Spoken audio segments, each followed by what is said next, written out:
doing another impression of a country. So today it's going to be Finland, and it's going to be really short, so I don't bore you to death. Just to give you my first impression, I went to the north and the south side. So I went to Rovaniemi up to Helsinki by train. I took a night train. But when I arrived in Rovaniemi, which is where Santa Claus North Pole village is, that was my intention to land there, um, was much less popular than Helsinki, and it was so cold. It was so damn freezing cold.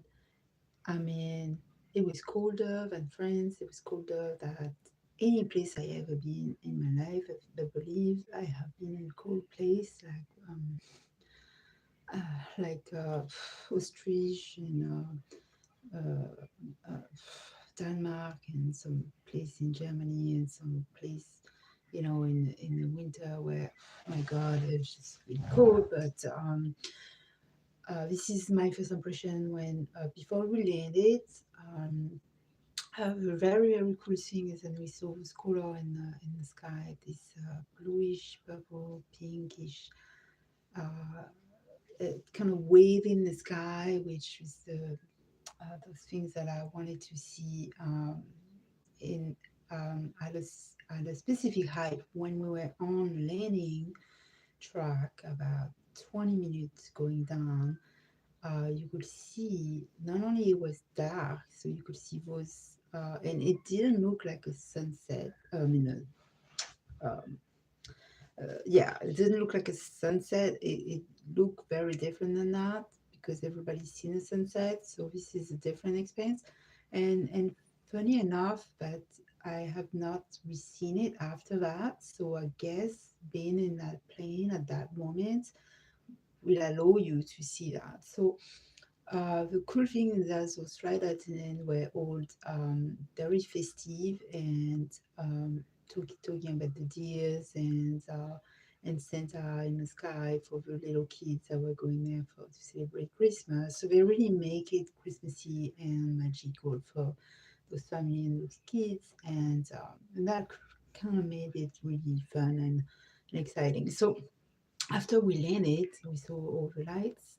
You could see the shadow of little Santa things that they had posted near the airport, which was pretty cool. When you landed, you go to the baggage claim, and there's these giant posters of the Santa with the deers and the elves, and everybody can take picture. It's really pretty and really small actually in Roviani. Um, it doesn't take long before you get your stuff, go out, and basically there's no ATM, no desk, it's just two little windows, and then it just reach back to rental car section and then back to the airport. So it doesn't, it's kind of like narrow and long at the airport when you get there, and everything is out the open, so you're really close when you get out since it's very narrow like this. When you arrive, there's not even a toilet in an airport. You don't have like places you can go. I mean, you have to go all the way back, and then you cannot go back to the airport since you just arrived. Like most airports, usually you have a back door, or you can go back to depart. You cannot go back to depart here. You can only stay in that section where the rental cars are and stuff. So, and they're really strict. So if you don't, they will come and ask if you have a reservation, if you're supposed to be here. So you cannot even sit on the seat of a rental car agency. You can only stay in a tiny section for the arrivals guests, and that has maybe 10 seats. I mean, there is barely no place to sit. So you get there, and here's that sliding door that opens like this, and because it's so small, you can feel that freezing wind coming in, minus 20 degree, just being inside and having that window open, that glass door window open, just just make you sick already. So having to go outside and trying to catch a taxi. There was one taxi for everybody out there. There was the people from Finland, of course. There was Dutch. There was French people. There was other people. Uh, I don't think there was any American. I didn't hear any American. English people probably. And so you had to fight for that taxi. You came back around every 20 minutes, and you had to be either on guard by the window or out there to stay outside in freezing cold. So otherwise, you could have waited for hours. So I had to stay out for 10 minutes almost in freezing cold, try to battle to get that taxi. But I had to wait another round, and then I finally got one. Anyway, uh, it was bad. These 5 minutes were the coldest time I had spent in such a freezing cold. The snow was that thick. So if you're in region in area where they don't clean up everywhere, this is not. It's just not. I mean, apart from the road that you drive on, everything else is up to your leg area. So that's how much snow you can get to. So you don't want to go place you're not supposed to go. You will drown in that snow. It's that scary. You also don't want to not have glove. Your scarves is really gonna help you to not get sick because you're gonna need it, and that's the minimum requirement. I say you have to get a hat definitely. So you get a hat, the gloves, and the scarves, and on top of it, if you have a hood, it'd be even better. So you just really have to cover yourself to the maximum. Anyway, it's just one impression is that it's been freezing cold, and the Santa experience is very, very cool.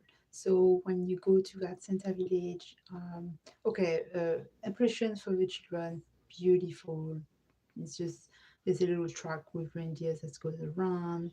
They have they have a snow blowing. They have statues of ice statues. They have the Santa house.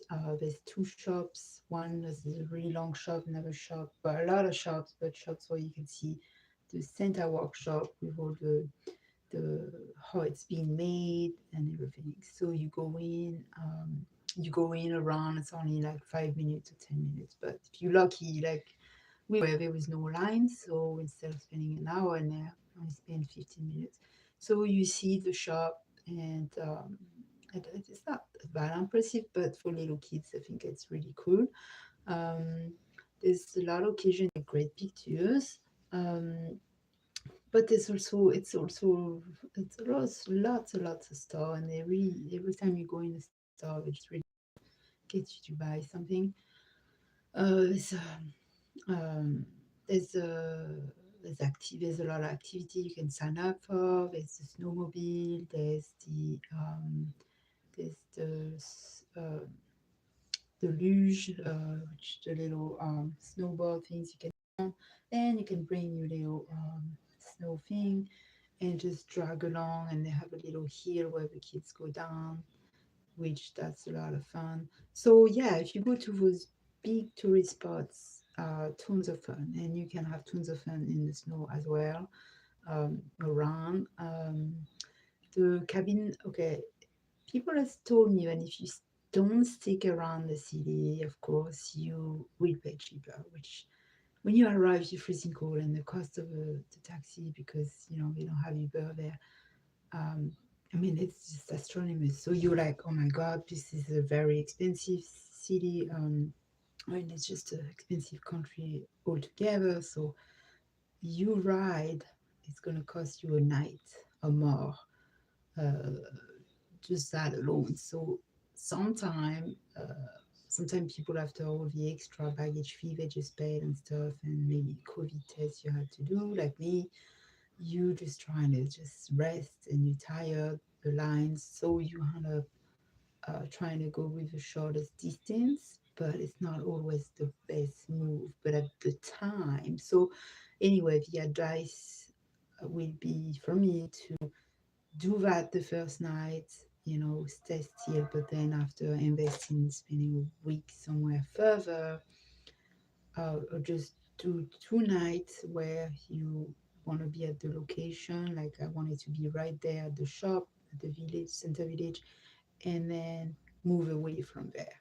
That way you will end up getting something half the price, and still get to enjoy everything else. So anyway,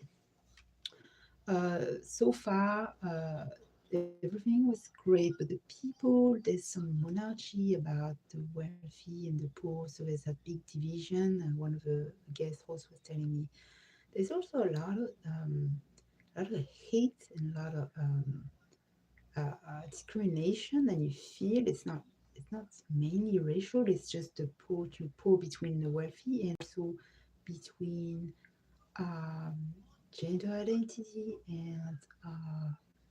and looks, and just the class system things. And I didn't really see about other race, because actually I don't see that many races in there. I mainly saw it's mainly white people over there. You see a little bit of race, but not very much. It's very small.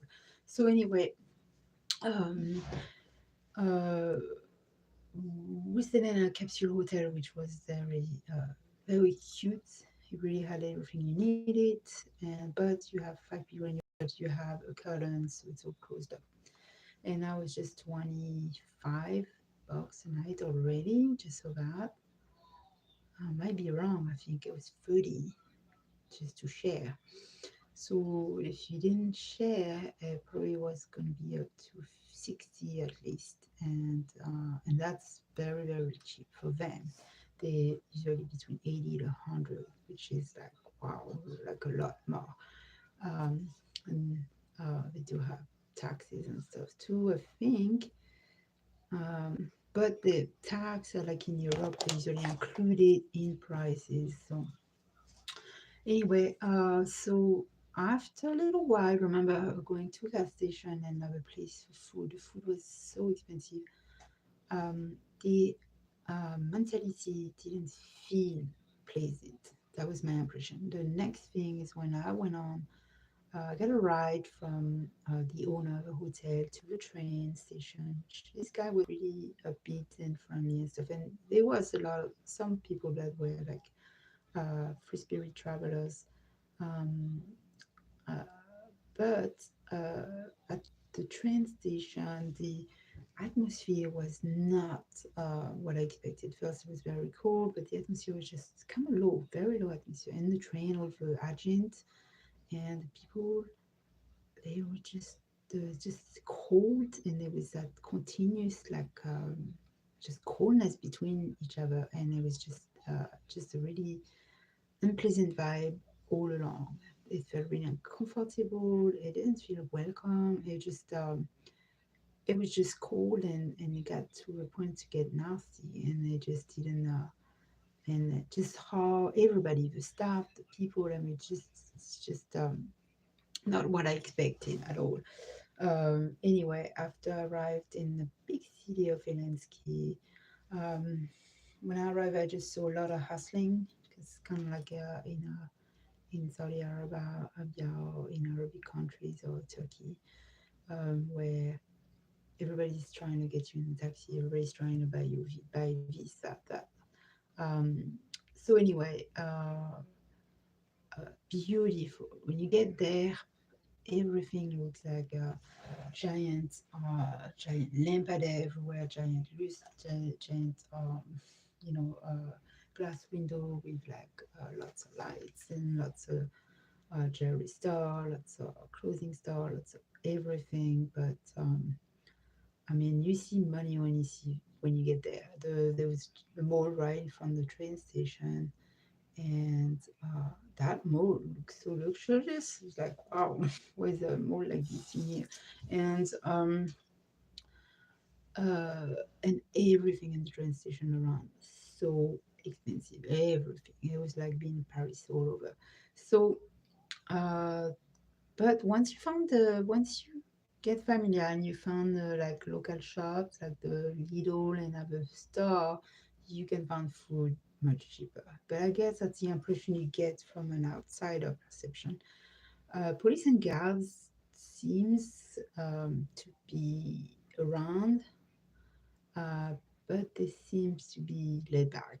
So there's a lot of them, but they seem to be laid back, like they don't seem to be seeking to arrest everybody at all time. They don't seem harmful or vicious or anything like this. They're just hanging around, usually by groups. Um, so Elevenski, what can I say?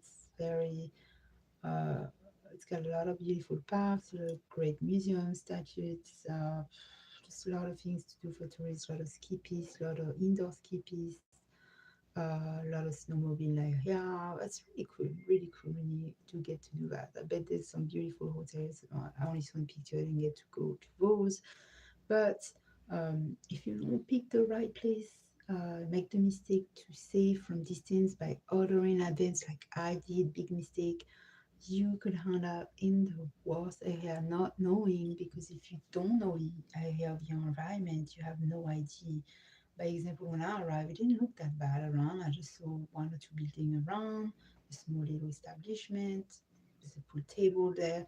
I didn't think anything really bad of it. But if I had been from the city, I would have known the districts and the environment in each of those subdivision, and I would have given me a little more idea of where to be and where not to be. And so, if you hang up in those places, they could make you life a living here and don't care about it. So this is not a good experience for me in this place. But if you travel, just travel advice for the future. If you're going to order, or if you're gonna make up your mind on where, just first of all make sure that it is where you want it and not an approximate, because 3 or 4 miles away from big town can be more like 5 and 6 in reality, and can be so much further. So without a car, you can end up being so much further than where you want it to be. Next, uh, yeah, maybe make up your mind at the airport right there and not worry about it by doing advance. There's always this booking fees, and there's always these cancellation fees, and then you end up having to stay somewhere you don't want to stay, and you already pay for it at your office. So that's my advice. But it's a beautiful place. So if you go for, if you happen to be in London, like I was, I did the trip there because the flight cheap.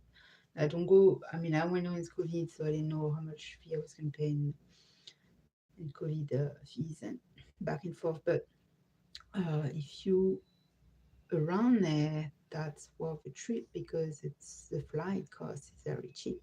Now over there it's not, but just be prepared to just set yourself, say 4 days. That's what I would say. 4 days, get to do 2 ski pistes, one indoor, and then go and check out the ice skating rinks, the parks, all this, everything else, and then be back on your way. That way you don't break the bank entirely. And then from Finland, try to go to Iceland or Poland, and that way you get to see. Uh, you're not paying too much also, because from there it must be really cheap too by flight. So every time you're going back to a further place, then up your flight's gonna triple. So anytime you're closer to a place, if you've never been, you know for a fact you're never gonna have a chance to go back, then you might as well. So anyway, what else can I say about Finland? Speaking, Finland is Finnish is uh, not very loud. It's not very aggressive language, but it's not. You gotta learn it. You're not gonna understand. It's not something you can guess like in Spanish or English or French. Like some words are similar. There's nothing similar in Finland in words. So you really. Um, but there's always English in big cities. So remember that whenever you go somewhere, there's always English speakers and always English sign and train airport. So and there's always going to be one person who speaks English. But don't be lazy. Try to understand still. Just you get away with knowing 2 or 3 words, and they come back to you when you end up learning them. So um, yeah, they also have forgot about the money. I think the money was euros as well. I think they might have their own money too, but you could use euro there. That's what I remember. Um, and the food is good. It's just cooking food. Not it's lean usually, not really fat food. It's more based on like keeping you warm too. So soups and like pots and things like pies and stuff. So, all right, this is it for this one, and I'm gonna come back to do my impression of Mexico next.